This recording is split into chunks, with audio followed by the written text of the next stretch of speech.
There are some really awesome band directors that nobody knows of because they're in their own little neck of the woods and they're burning the house down and doing a great job. If your program is strong, if you're doing the best you can, that's success. If you have kids loving music, that's success. All right, everybody. This is sort of an episode swap that we're doing with a new podcast I'm really excited about. It's called the Rural Band Director Podcast, and it was created by Mike Holbrook and Tony Hibbard, and we are going to welcome them to Bandstand right now. So, Mike and Tony, welcome. Thank you. So Glad much to be on for here. having us. Before we get into all this stuff, let's just hear about your backgrounds. Let's hear your story and where you are, where you've been. Leave out the bad parts. Go ahead. Go ahead, Mike. Yours will take longer. Don't call him old, Tony, just because you're the youngest person in here. Come on. I've heard that. If I had a nickel. I am currently in my 27th year of teaching, finishing up 27th year. Originally from Kentucky, a little small town in south central Kentucky called Tompkinsville. Closest largest city is Glasgow, or a little further away is Bowling Green. So we're a little over an hour away from Western, and about an hour away from north of Tech. So we're right on the Kentucky border. I have spent most of my career, though, teaching in Tennessee. I've taught in small rural counties in Tennessee: Macon County, Clay County, Overton County, Smith County. And then the rest of my time I've been in Kentucky at my alma mater, teaching there, and that's where I'm currently at right now, teaching middle school at Monroe County Middle School in Tompkinsville. So there we go. See, it didn't take that long, Tony. Okay.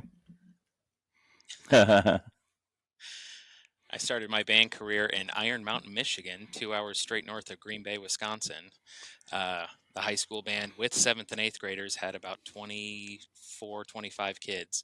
And then we moved to Cleveland, Tennessee, and I joined the Walker Valley High School band, which has, 10 times that many. And then I went to Tech, my first job was in Smith County, taught there for 3 years. And then I went over to Cumberland County High School and taught there for 4 years. And I've been at Avery Trace for 6 years. And I also assist Cookeville High School. So I've kind of been a little bit everywhere. I guess Great I should stories. say my undergrad was at Tennessee Tech, and then master's at University of the Cumberlands in Kentucky. Yeah. Okay, I'm an MTSU guy, so don't hold that against me. Okay, I'm from a rural school, too. I went to Hickman County High School. My band director was Fred Barlow, and he was ended up being a principal in Rutherford County. He just retired last year. And I think 3 people that rode my bus in school all became band directors because we loved Fred so much. And, he was young. And, after school, we'd hang out with him after school. We'd go play football and listen to music. And he had an incredible impact on our lives and helped us, I think, do what you guys are doing and what you're talking about. What's important for your podcast is to broaden the horizons of the kids in those rural communities. And I will always be indebted to him for that, for what he did and the way he approached his job.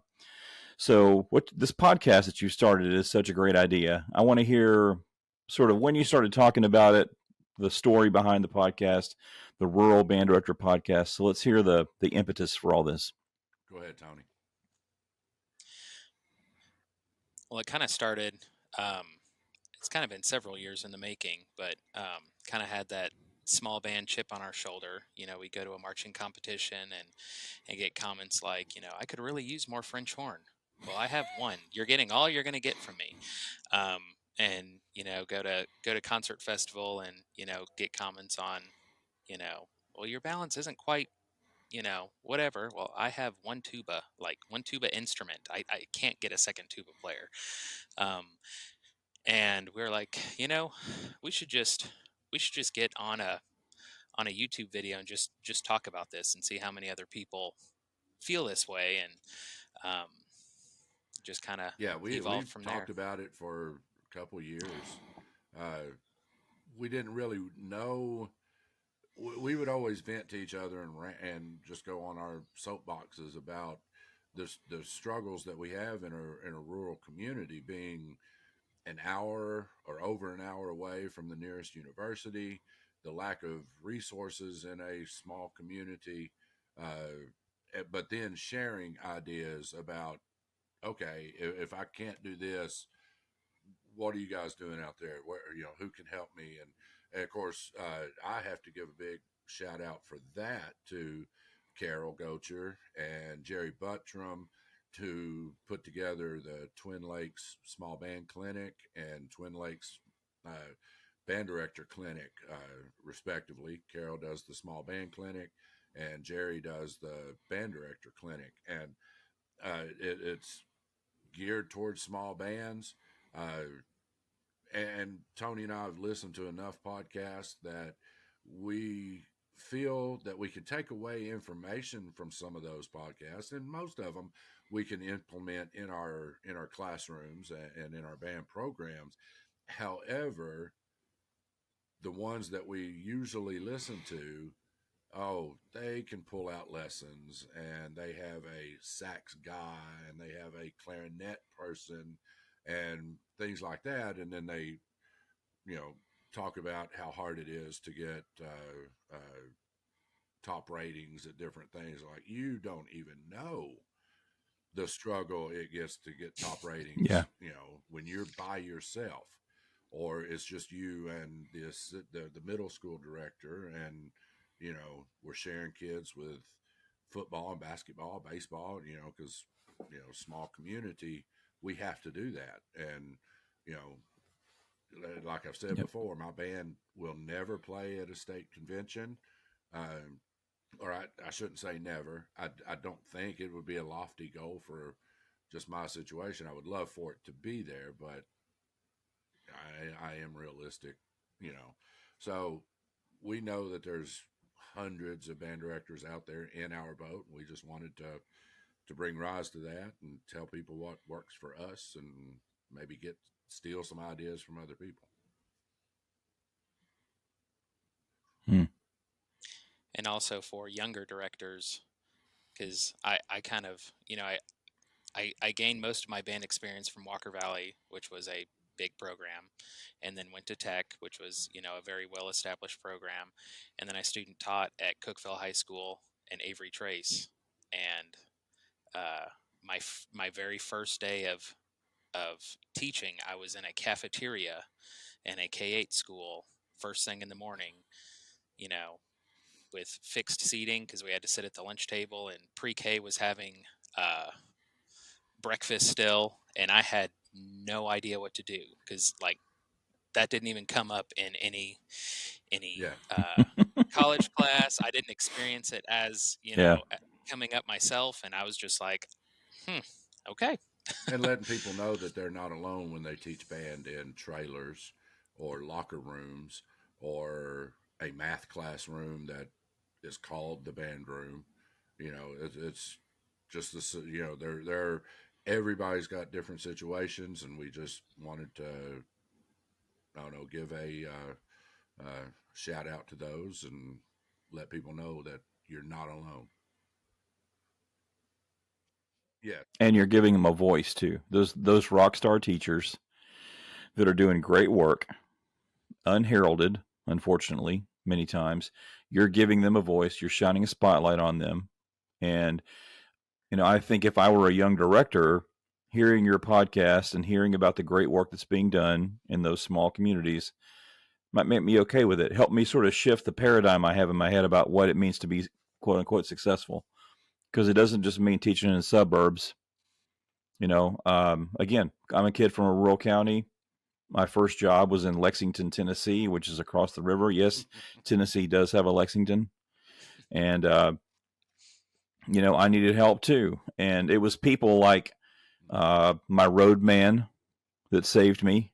His name was Tommy Arundale from Amro, and Pete Evans, the legendary West Tennessee band director, and John Easley, and Sidney McKay from Memphis. Those folks helped me get through that time that I spent over there. I couldn't have done it alone. And so for you guys to have this podcast where you're creating connections and drawing people together, I think it's so incredibly valuable. And I mean, I just want to see your podcast spread like wildfire, because it's not just in Tennessee too. It's in Kentucky, and it's in Idaho and Arizona and all over the country. People can learn from what you guys are talking about on your podcast. So just right off the bat, shout out for you guys on that. You're welcome. All your guests have to answer a series of questions. I think they're called All the Right Questions. Let's hear. I think it's pretty ingenious to sort of like just get the conversation started with everybody. Here's the questions. All right. So the question Okay. that we I'm retired now, so I don't teach anymore, so I can't. I'm exempt. What was the piece of music that made you fall in love with band and want to be a band director? So in 6th grade, we used Band Today.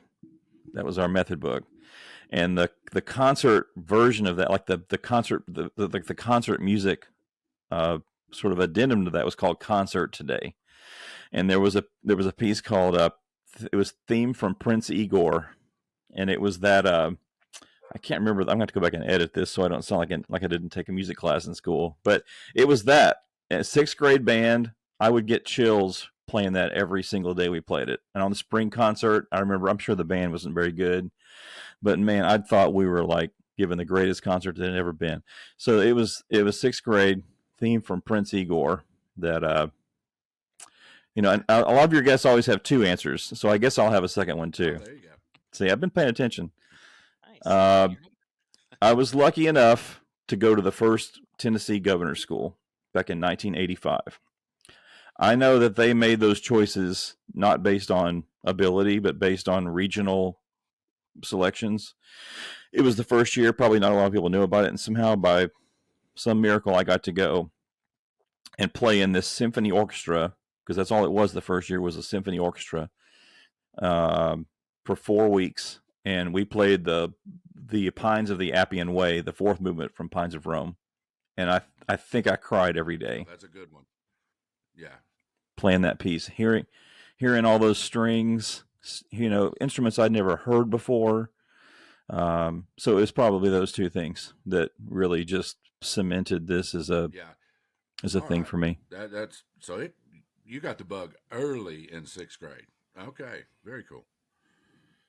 All right. Yeah. Next question: have you ever started a band from scratch, rebuilt a program, or inherited an established program? And if you've done more than one, which one was the hardest and which one is the most fun? Okay. I've done all those, and they're all hard.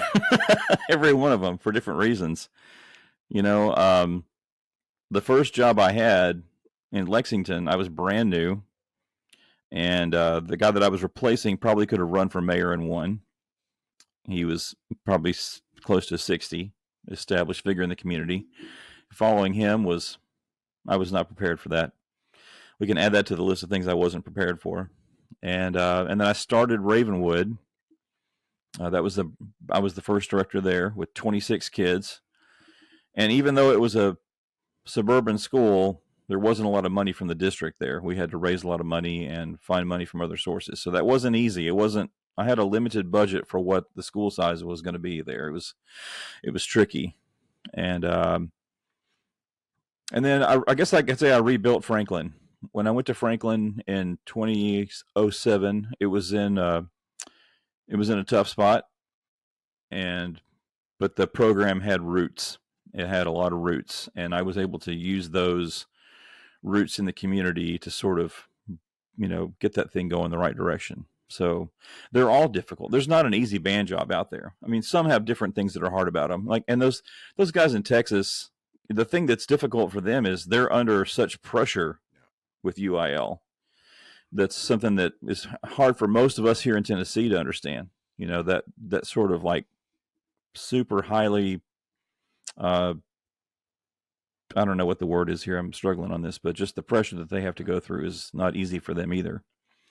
So they're all hard. If you don't pull in ones, your job is in jeopardy. Yeah. You don't have that problem. Yep. If you weren't a band director, what would you be doing? This is an easy one. High school Okay. football coach. Well, I'll High school football coach okay. Well, and see, history I teacher. listened to your episode with that you had all the administrators on, and it seemed like you had a fantastic rapport. Yep. With all of them, so I could see that. Yeah. Yeah, I love high school football. I mean, it gets a little bit long, as we all know sometimes, especially when you got a band contest the next day. But I just think football is a great sport. I think it's so similar to band, and what we do as far as music education. That's the thing that with those coaches and those episodes, the more you talk to people, and you guys, I think this was on the latest episode I've listened to too, where you talk about if you need a favor because you're sharing kids, you got to go have a relationship with the people in your building. You got to go talk to the football coach and not you can't just send an email asking for stuff. You've got to go have those conversations. So I use sports to talk to coaches and to build a relationship with them because I like sports and I like hearing their take on it because they know a lot more about it than I do. So that's the easy answer to that question. What does self-care look like for you? Well, when I was teaching, that was very difficult. When I was at Franklin, it was really high pressure, really high stress. The great thing about that is that I have two daughters and they were both in band. And so when I was at a band thing, and my wife would always come to, when I was at a band thing, it was family time. So even though we were somewhere else, it was still family time. So I still felt grounded, and that really helped a lot. I also like to go for walks. I go for walks all the time, and I did when I was teaching. My planning period was often me walking around the school and just getting outside and feeling the breeze and getting perspective. And then I like to listen to music. Like Carol Gocher is talking about how many ensembles he plays in. That's not me, but I listen a lot, and because I wanted to go back and remember, that was how I went back to remember how much I love music, and to keep the fire going was to listen to great music. And I like to read, and we're Titan season ticket holders like David Talbert is, and so I pay attention to sports and that sort of thing. So very important one. I know. So are we listening? Just take it a little further. Are we listening to classical music? Are we listening to jazz, classic rock? What are we listening to? Mostly classical and country. Nothing wrong with that. That's that. Okay. Yeah, I like old school country music too. You clarified old school country because today's country is not country. But I digress. Mike, are you not fancy like? Is that what you're saying? You're not fancy like Applebee's? Oh my gosh. Okay. And my last question. What do you wish undergrad had prepared you for better? And what was something that you were surprised that undergrad prepared you as well as it did? I would say how to communicate with people is what I wish was more a part of that training, more of the communication aspect. Just because, it's like this when you're in a rural district. You may be the only person in the whole county that knows how to pronounce Tchaikovsky. You go to school and you're around music majors, and I don't know how many music majors are talking about Tchaikovsky. I hope a lot. But you get into this rural area and suddenly you're the only person, and that's all you know about. And if you're not able to have those conversations and use your communication skills, it puts you behind the eight ball. And then the thing, you guys may make fun of me for this, but when I was sitting in those FOED classes, those educational psychology classes, I was like, oh, this is the dumbest thing ever. And then lo and behold, I started using that a lot in school. Okay, well, the reason you made this decision is because you don't have a prefrontal cortex. And, that sort of information that came to those educational psychology classes really actually paid off, and I became pretty interested in that. How students learn. That's yeah. Yeah. Yeah. That, Yeah.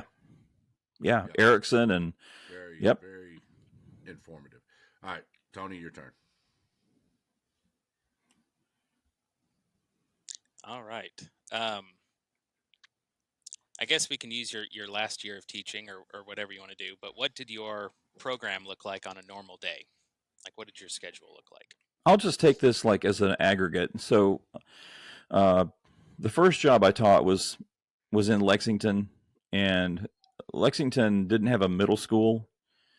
There was a city school in Lexington, but it wasn't a part of the county school, and I was employed by the county school. So the county feeders were little K through 8 bands and all these small, tiny little schools. So teaching in the cafeteria is something I've done before, Tony. That was something for me that I had to do. So it was very difficult to create the pipeline there towards the high school band because of the county school situation. And we got some kids from the city school too, but it wasn't this sort of like mapped out, planned out thing. The other schools I taught at were suburban. I taught in Metro Nashville for 6 years, and then I was in Williamson County for a long time, and then I finished in Rutherford County. All those schools were pretty similar, where you have multiple band classes. There's a top group, and then, depending on the situation, I wanted to be really pedagogic. So at Franklin, we had an intermediate woodwinds class, an intermediate brass class, intermediate percussion class. All the advanced students woodwind, brass, and percussion were all in wind ensemble, and then we also had a freshman band. Because what I wanted to do with freshman band was to teach them our system, get everybody sort of on the same page with how we count, how we approach sound quality, how we approach, just being a band kid, and then let them go into wherever they were going to end up later in the program. And it was similar to that at Siegel too. I'm a big system guy, so I want to get everybody rocking the same way, so that you take time to do that at the beginning, and it makes it easier in the long run. Absolutely. Let's see. Did you ever have to teach anything outside of band? Yes. This is a clean podcast, Tony, so no explicit comment. Yeah. I had to do a little choir, which I was terrible at, and I had to teach some psychology, and I even taught world geography at Ravenwood. Yeah, that was. I can name all the states and capitals, but yeah, that was rough. And I had to do I'd do some study hall and cafeteria duty, which I enjoyed those. Those were kind of fun, like cafeteria duty. You get to meet new kids. I would recruit. I would stand there and go, "What instrument do you play? What instrument do you play?" I mean, I would use those as chances to get to know the kids in the school. Yeah. So if you're a college student listening to this, be prepared to teach something other than band. Absolutely. You do what you got to do. What recruitment tools or events did you use? I think it was what's his name? Cole, the guy that's on the recent podcast. What's his name? Cole Hunt. Yeah. So Cole Hunt talked about this. He was very wise in saying that if you're counting on a big trip to keep your kids in band, you're probably doing it the wrong way. The way I approached it always was the relationships were more important than anything else. And so trying to get to the middle school as much as possible, trying to make sure that I was always conscious of my relationship with parents and students too. And even when things went south, I wanted to act in a way where they couldn't say bad things about me or the band when they left the program. Try to smooth out those kind of things so that even people who leave your program can still kind of be advocates for you. And then with the parents and the kids that are like go-getters, just talking about them, just saying it out loud, like your words and the way you talk to people in your neighborhood, when you're checking your mail in the morning and you talk to your next door neighbor, those conversations are what leads to great band recruiting. And then we did events too. We did like the 8th grade night, that sort of stuff. At Franklin, one of the things that we did was a side-by-side concert with the middle school. So the wind ensemble would learn the middle school concert band, like concert festival music, and then we would do a concert with the 8th grade band and the wind ensemble side by side, kind of a thing. And that worked really well. That was something we did for several years to sort of let those middle school kids kind of feel what it's like to be in those shoes and to hear good players around them. And that seemed to go a long way towards good recruiting. But I think just what you do on an average Tuesday matters more than some big thing with, some big event. Yeah. Make a connection with every student. Yep. A lot of times that can just be video games. Absolutely. You don't even have to know anything about video games. They'll do all the talking. Yeah, that's right, Tony. You meet them where they are. Yeah. And you buy stock for later. Yep. Let's see. What did your rehearsal preparation and/or score study look like? I did a lot. When I was in my last two schools, I had a co-director, and we wanted to always be as organized as we could be. So we would, we had a spreadsheet. It was called the Band Matrix, and it had a tab for every class, and there was a cell for every day of the entire school year. And we would plan every rehearsal together in that spreadsheet. It started because when I taught with Jacob Campos, there was a year where we didn't have planning together. And so we wanted to maximize our time. And so we sort of planned independently in this spreadsheet. And we liked it so much that we kept doing it even when we had common planning later on. And I did a lot of score study and tried to really be prepared for what was going to happen. I tried to get, when I was at Franklin, we had 47-minute class periods. So you have to get in and get out. And I was going to do a lot of fundamentals. If I had a 47-minute class period, it was going to be a lot of concert F. And so I had to be really prepared with whatever music we were playing. So does that answer your question? Yeah. I didn't always score study for the freshman band music, Yeah. Some of that stuff you can learn pretty quickly, but advanced stuff, I was doing a lot of score study. What percentage did you spend of your class time on fundamentals on average? It was on a scale based on where we were in the concert cycle. So ever since I was at Overton, the 99% of the class period was concert band. So I only did marching band after school. Joanne and I started making that shift when I was at Overton, and the kids loved it. It's 8 minutes of marching band music. Nobody can listen to that stuff for an entire fall. And I mean, come on. And so, so when I went to Ravenwood and then Franklin and Siegel, it was almost exclusively concert band in the class period all year long. And so if we were to start a concert, like in August, if I had 47 minutes in class, I was going to do 45 minutes of fundamentals for the first week. I wouldn't even play anything for a week or two. Right, because if they're fundamentally sound, and the longer I taught, the more fundamentals I did. Put those fundamentals in there. It's kind of like just like a football coach making the practices harder than the games. You got it. Yes, Mike, that's exactly right. And I think band directors flip it around. Because you have to be a salesperson. You have to convince your kids that playing concert F is important, and you can't just skip over it so they'll like you. You have to convince them to dig in. So, yeah, I mean, and not to marching band wise, Craig Cornish talked about this when he was at Paul Lawrence Dunbar. And I know this from talking to folks from Broken Arrow too. There was a year Broken Arrow won Grand Nationals, and they learned the last couple of sets of the show on the way to Grand Nationals. Oh my God. Like they stopped at a school on the way and taught the last couple of pages of drill, and they could do that because their fundamentals were so good, that's the reason, because they spent that time. And the podcast that's coming out tomorrow on my end with Bandstand is with Benjamin Martin, who's over in West Tennessee in Huntingdon. And our TMEA was 2 weeks ago, and he gave a great session on teaching small bands. And he just, like his first slide was just packed with fundamentals and stuff that he does. So that's a big part of what we're going to talk about tomorrow on the podcast. Yeah, he's great. I'll send you his email.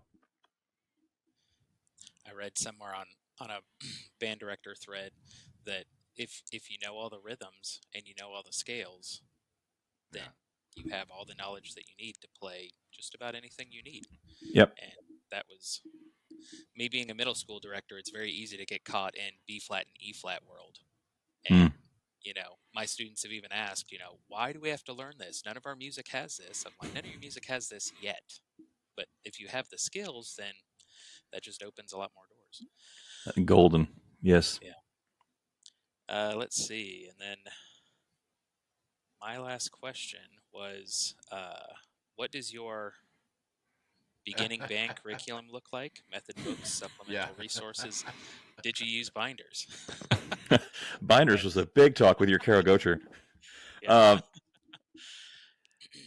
I started when I used a lot of the foundations for superior performance. But then later on, I just started writing my own.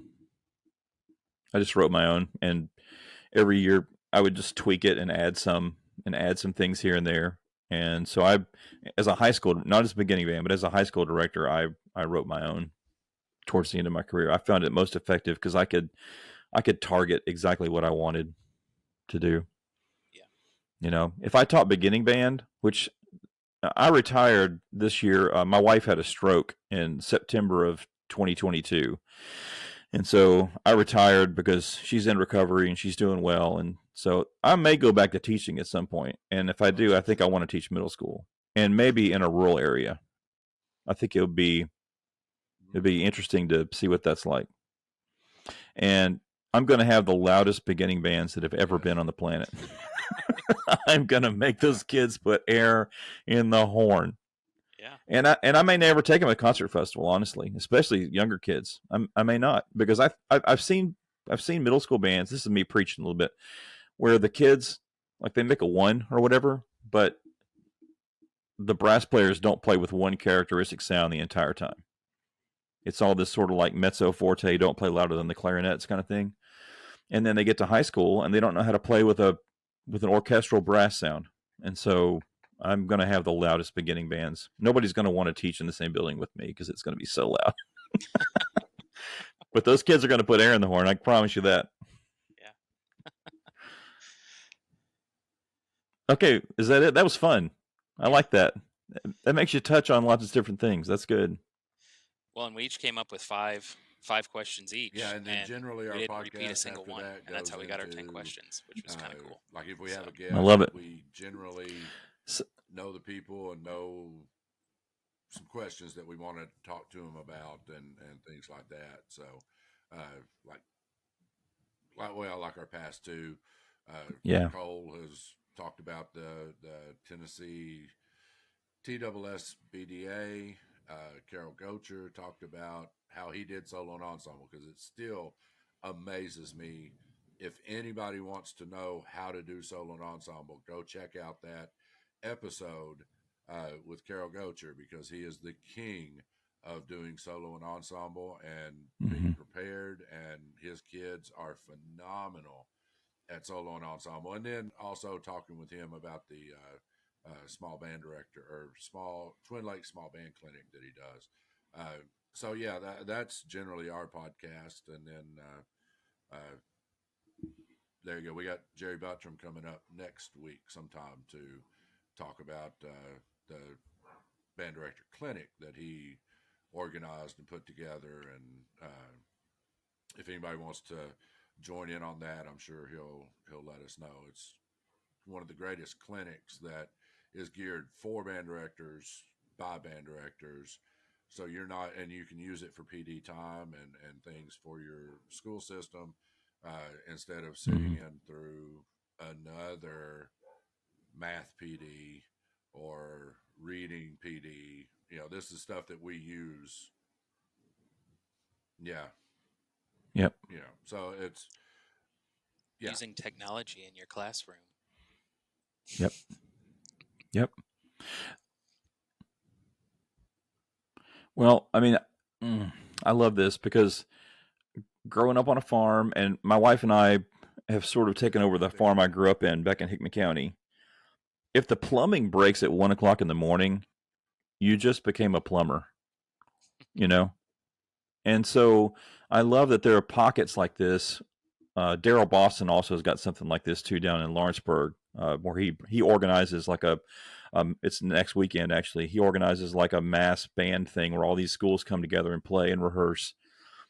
I love that ingenuity that's happening in the rural areas, like the Twin Lakes thing. There's Tri Lakes down close to Winchester, where these band directors, they have a need, they recognize that, and they solve their own problems. They organize these clinics, they bring in great people. I mean, you guys, Bruce Pearson was on there, and Randall Standridge was on there. Did I hear that too? I mean, Rogers, that's Dixon, that's incredible.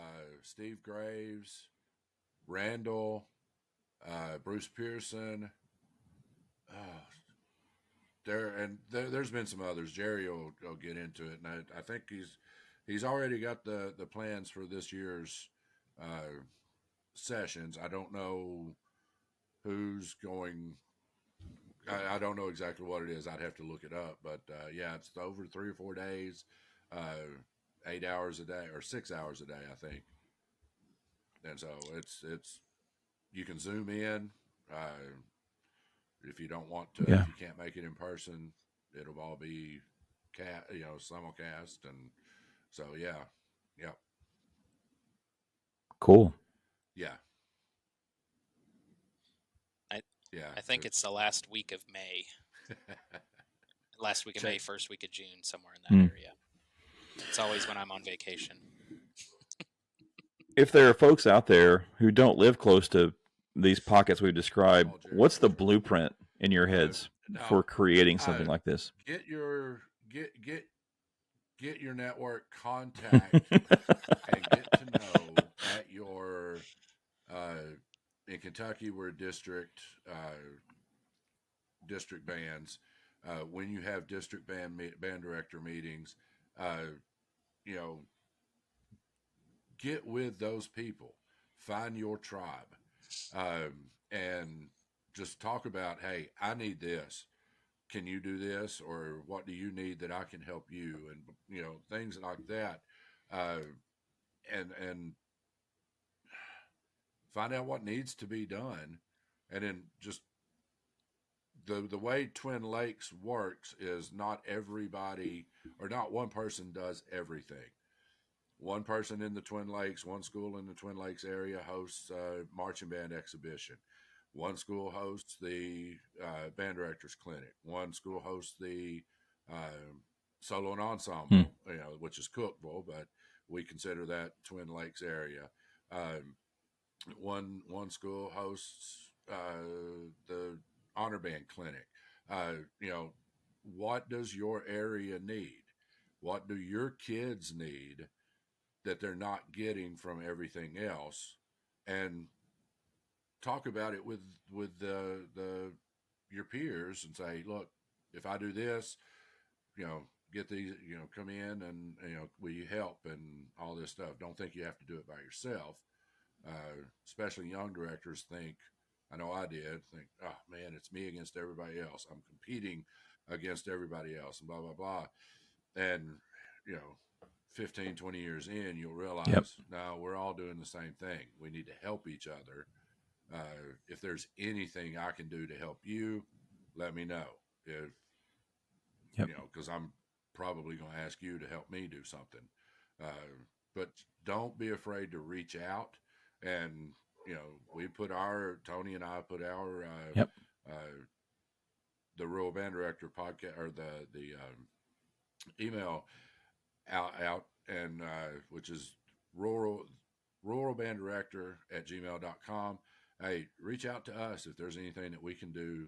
If you got questions or, suggestions for our podcast that you would like for us to talk about, little plug. But if there's, reach out. Right. So, I mean, that's the thing. And it just takes one person absolutely. to say, plug away. I need to do this, and then step up and do it. So.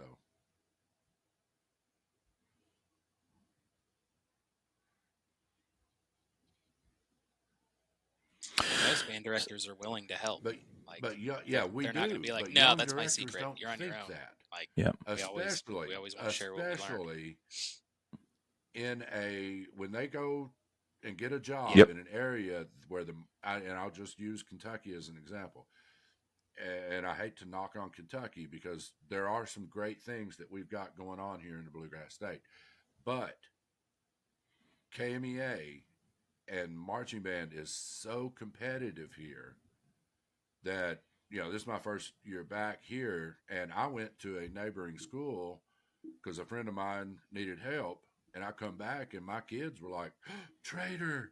I'm like, no. That's not, no. If I can help them, I'm going to help them. If they can help us, they're going to help us. We're not, no. It's marching band competition wise has put a mindset in some that we are in competition, but we're not. And we got to get over that. So young directors out there, don't do that. Yep. We have I agree. battles to fight. I agree. I agree. Now, Mike, you talked about growth mindset a little bit on the other podcast. I want to hear your thoughts on I've got to do a lot more on growth mindset and the Carol Dweck stuff. Presentation going, but one of our books that, again, going back to the Twin Lakes thing, we have a book club. I've not participated in it a couple of times, but in a little while. But I love that. We have a book club that each director picks a book and they run the reading. It usually meets once a month or something like that. Now that is an in-person thing. They usually meet in Cookeville for lunch sometime and go over the book that they read. And one of the books that I picked was Mindset, and I do not have my copy with me, so I can't remember who wrote it. Okay, Carol Dweck. It's Carol Dweck is her name. Everything. She's a Stanford professor who was. Everything you do, positively or negatively, has to deal with your mindset. And you've got to get that mindset into the idea or into your child or students' minds. And for me, my most important thing is the growth mindset. My kids, first year with them, all over my room is, the power of yet, or if I can't do this, then I need to do this. And it's the growth mindset. And, my kids will have finally come to the point where it's, I can't do that yet. And so it's just a matter of, mindset is just so important for you professionally and personally. And it's important for your program as well. But I'm going to be, once I get my presentation and everything worked, I'm going to give a presentation at the Band Directors Clinic over mindset, and particularly growth mindset.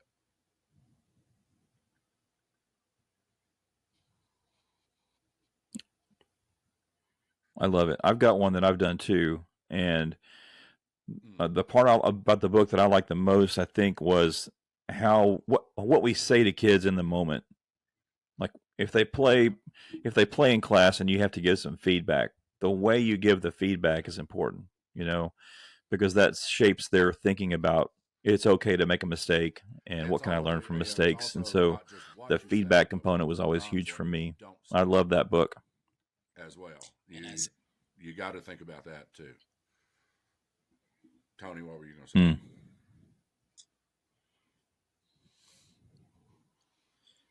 And with teaching beginners, I give them a heads up, like in the first week of school, that you are going to fail at some things here. And some of these kids have never failed at anything. And you're going to pick up your instrument, you're going to do your first playing test, and it's not going to go well. And that's okay, because it's a journey. And, it's not that it's hard, it's just unfamiliar. And the more you do it, the more familiar you'll be with it. And before you know it, you'll be as far as you want to go. Yeah. But for a lot of beginners, that's a really tough pill to swallow, that they can't just pick it up and it just happens. Yeah, And if because that's where the kids if you don't say, handle that correctly, "Whoa, you lose wait a a lot of minute, kids in your first year. this is not Mm. fun. Very wise. This is not what I thought it was going to be." And that's where you get, well, can I switch instruments? Or I don't think band's for me. It's like, well, just you know. So yeah, you've got to talk with that first day. Like, guys, this is just like Planet Fitness. It's a judgment-free zone. You're going to make mistakes, you know, and you got to be okay with making mistakes, because there are kids that are absolutely not okay with making a mistake, but you got to deal with that.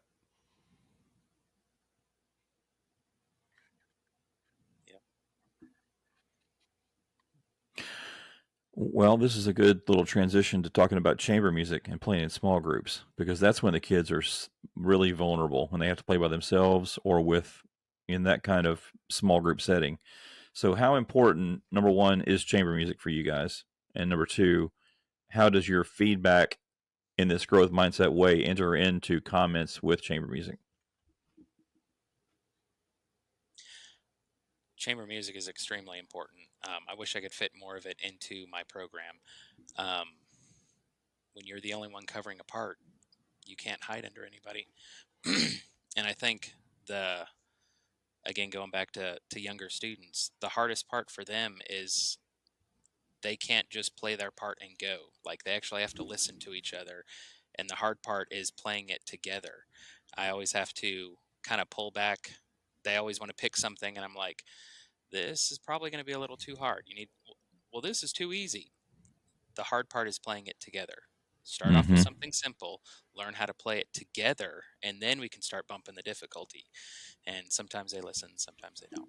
But I think just if you actually have to listen, if you take you have to solo cover your ensemble part, seriously, you have to make it fit. As That's challenging for a lot of students. I know there are directors out there who don't, but those who do, you will see an immediate growth in your band program by getting them, again, like Tony was saying, listening to each other in a duet, making sure that your part is covered and it's equally balanced, and your articulations are the same, and just all these, that listening to one person or two people in a trio, now you take those skills and put it in band. Oh, wait, we have trumpets? I never heard the trumpets before.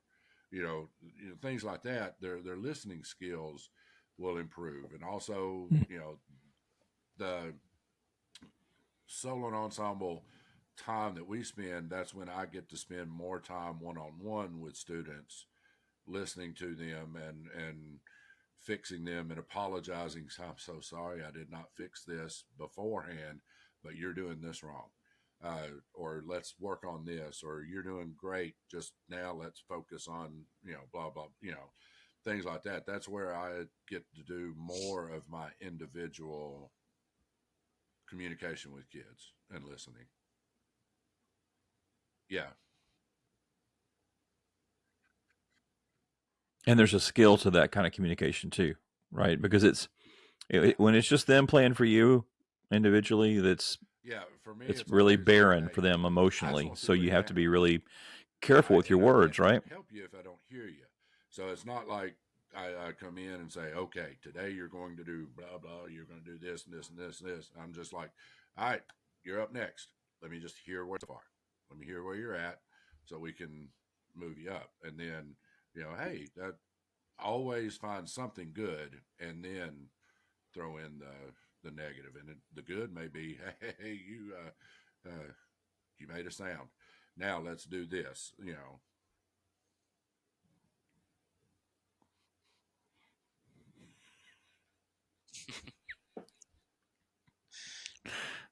Yeah, meeting your kids where they're at. No. That's so huge. And I don't think that was ever mentioned in my undergrad.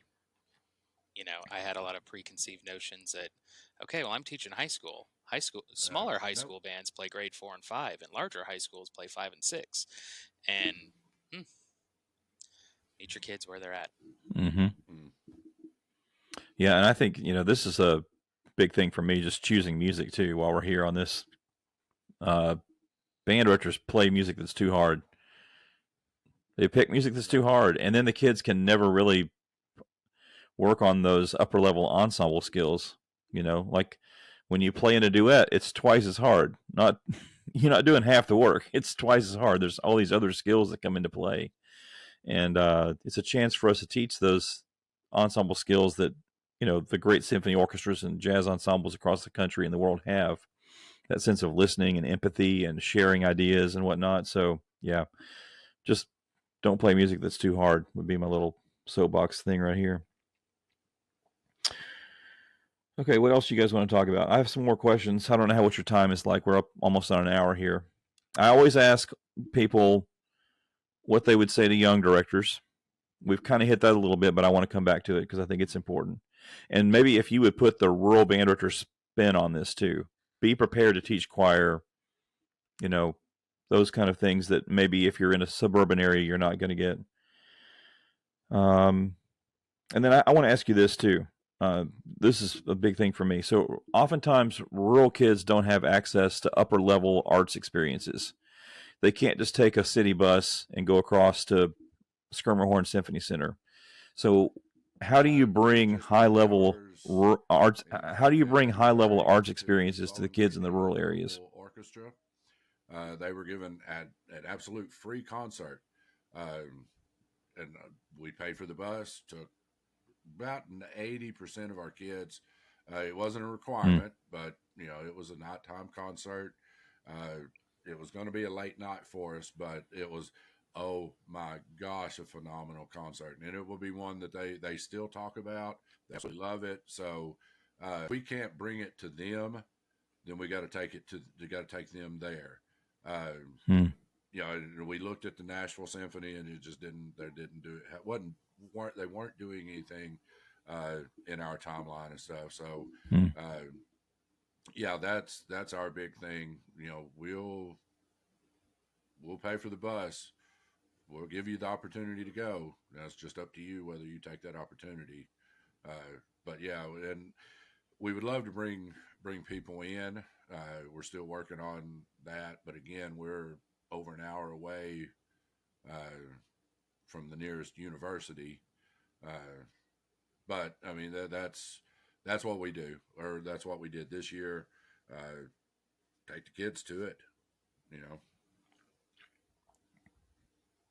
Yeah.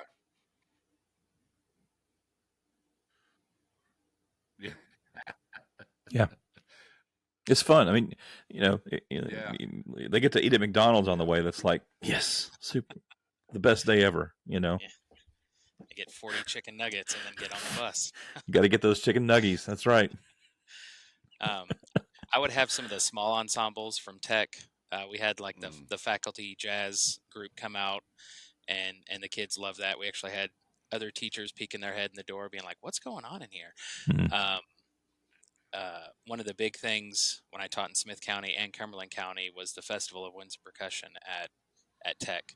Yeah. I had to drag kids there the first year, and then they got to hear the Tech Symphony Band.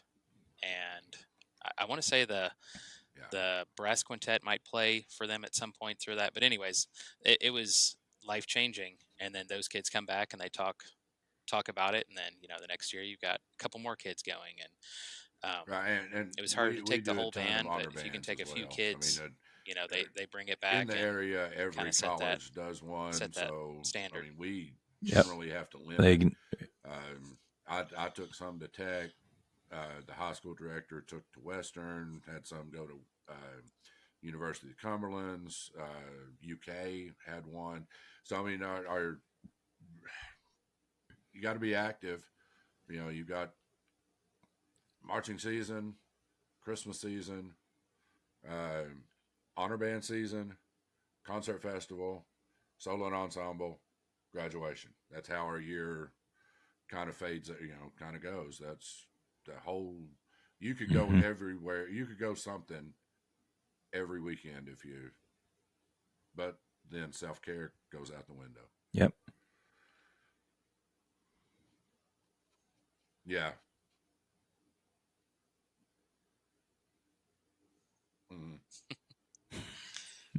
just got to pack it in at the right times. Yeah. And if all else fails, Yeah. use recordings. We've got Spotify, we've got YouTube.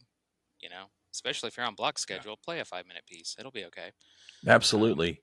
It And doesn't have to be a whole piece, just a snippet of it. it doesn't have to be what you're playing in class. Yeah. Like, I find directors that are hesitant to play stuff that's like play recordings that aren't what they're doing in class. I'm like, do you think they're not going to learn something from hearing Mahler too? I mean, yeah, there's something to learn there from playing those great recordings. Yeah. Okay, what would you all say to the undergrads that are about to student teach and graduate, and then also the first 2 or 3 years teachers, the teachers that are in their first couple of years? Probably, so that you can teach band. The small communities, for the most part, I've been in a few where they're not, but for the most part, a small community loves their band director and wants the band to be successful.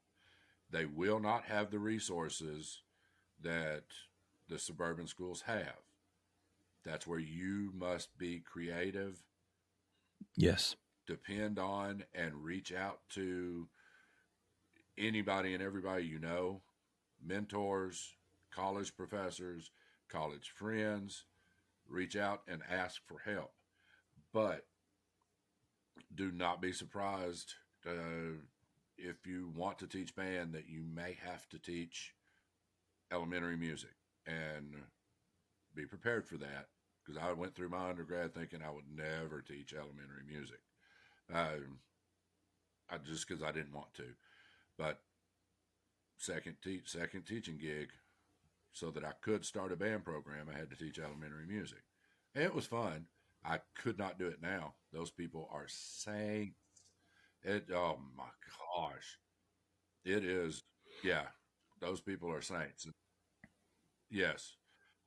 It's hard. But yes, it's hard. Have fun with it. It's and hard. Enjoy it and understand. Say goodbye to the restroom.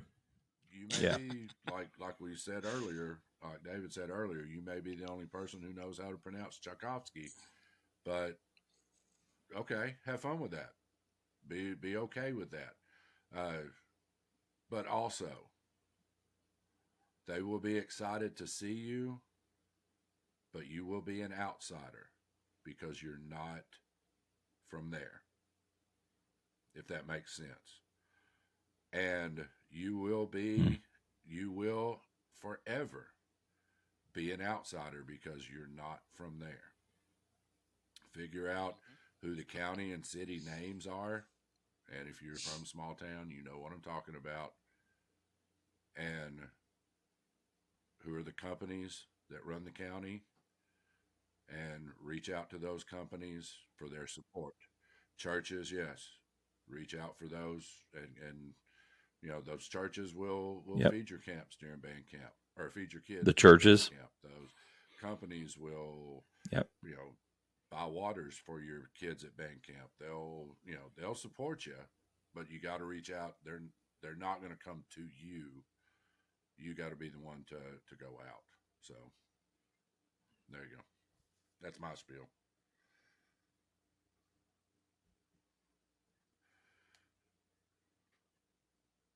Yep. Tony? I'll try to keep mine from getting too long-winded. So if I talk too much, just cut me off.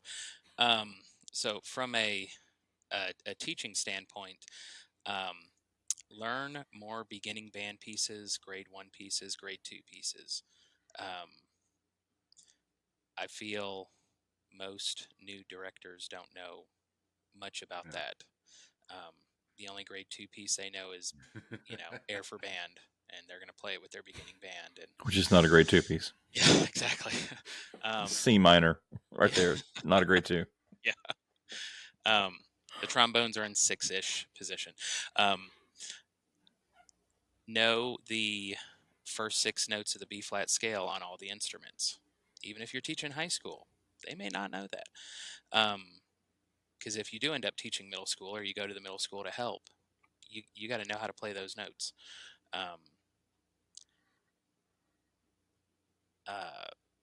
Let's see. Sorry, my brain just shut off.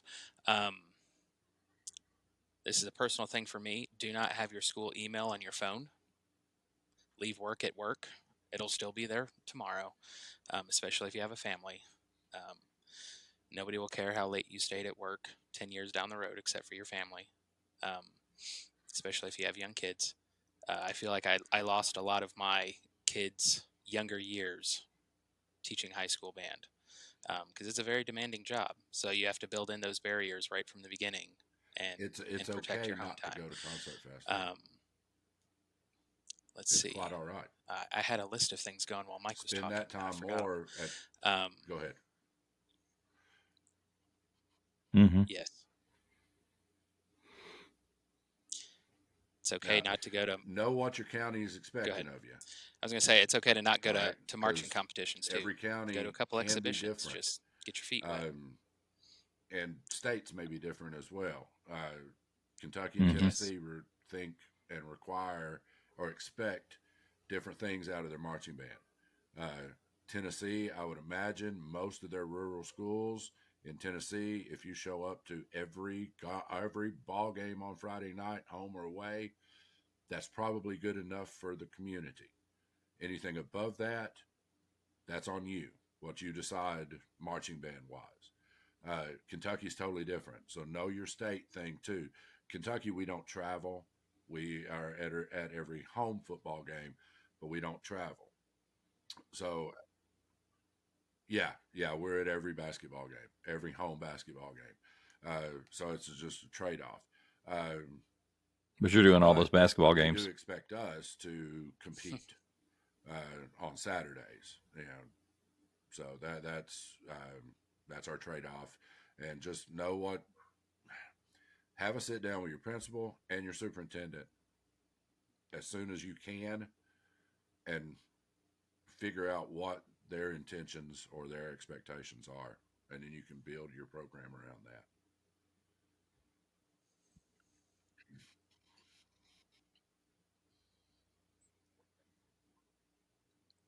Right. I would like to get rid of the stigma of that people might have that it's a bad thing to teach in a small town. That's not accurate. Can we talk a little bit about the great things about teaching in a small town? I'll start on this. My kids in Lexington would much rather go to band practice than haul hay.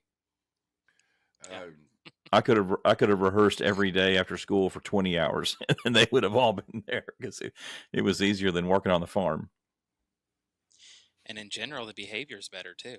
I mean, there's always outliers, but in my experience, the kids were more well behaved, more respectful. That's where I'm at right now. It's just a different vibe. I either went to school with your grandparent or had your mom and daddy in class, unless you moved into the county. But if you're from that county, I probably had your parents in class many years ago. So I know everybody, and I don't have too many behavior problems either. Small schools, you're not going to get that much. You're going to get them every once in a while. But the close knit family. Now there are times when it gets on my nerves, but I go to Walmart. I try to go in for one thing, and I'm there for 30 minutes because somebody stopped me and, hey, how's it going? So, I mean, there are times when I don't want that, but that's when, that's cool, or go to the store or whatever, everybody. If you're from that, or you are there for many, many years, families are close, and you'll find that's a plus for the young director coming in.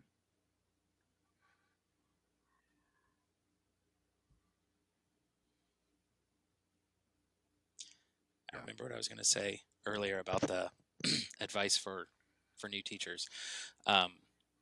Don't change anything your first year, especially in a small school.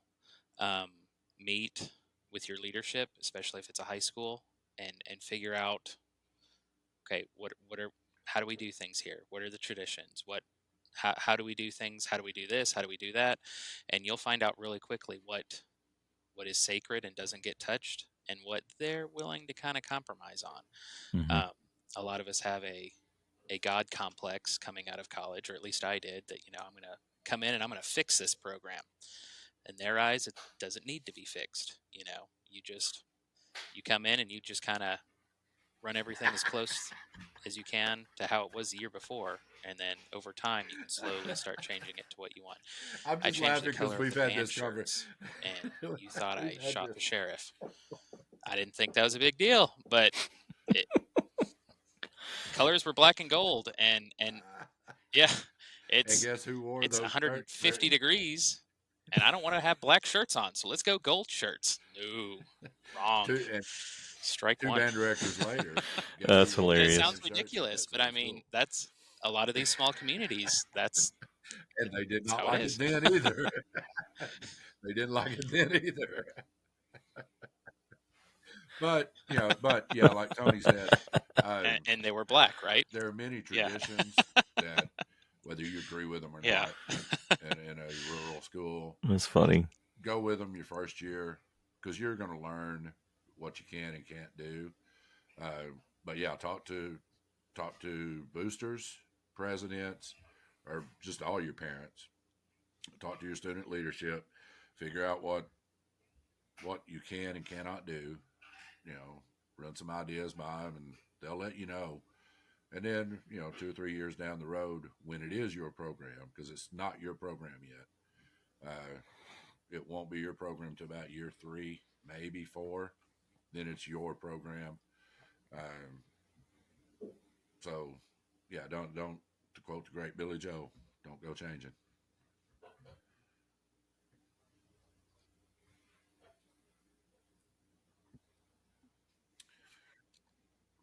The rural band. Yeah.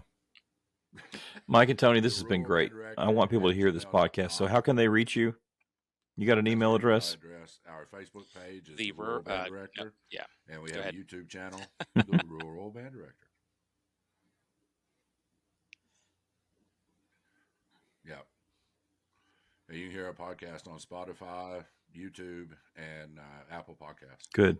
And we're both on Facebook, so you can reach out individually as well. Great. Oh, thank you. You'll be our next Awesome. Our next episode. Awesome. Well, this has been great. Yeah. Thanks for coming on, guys. Appreciate it. With TBA, you got a great podcast going on there. Where can we All right. find yours, and how can people get in touch with you?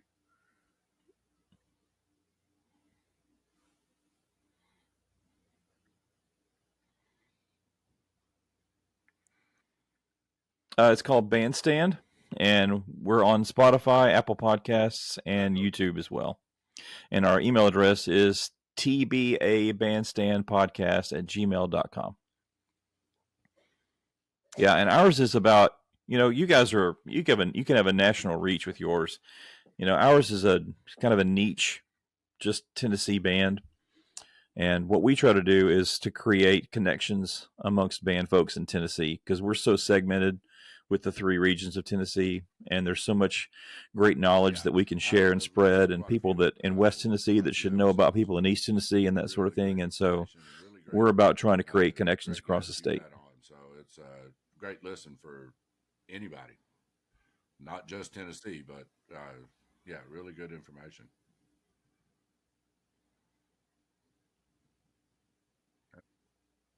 Thank you. Sounds good to me. Thank you for listening. If you liked what you heard, feel free to check us out on Instagram, Facebook, and YouTube at The Rural Band Director. And if you have topics that you'd like for us to cover, contact us through email at theruralbanddirector@gmail.com.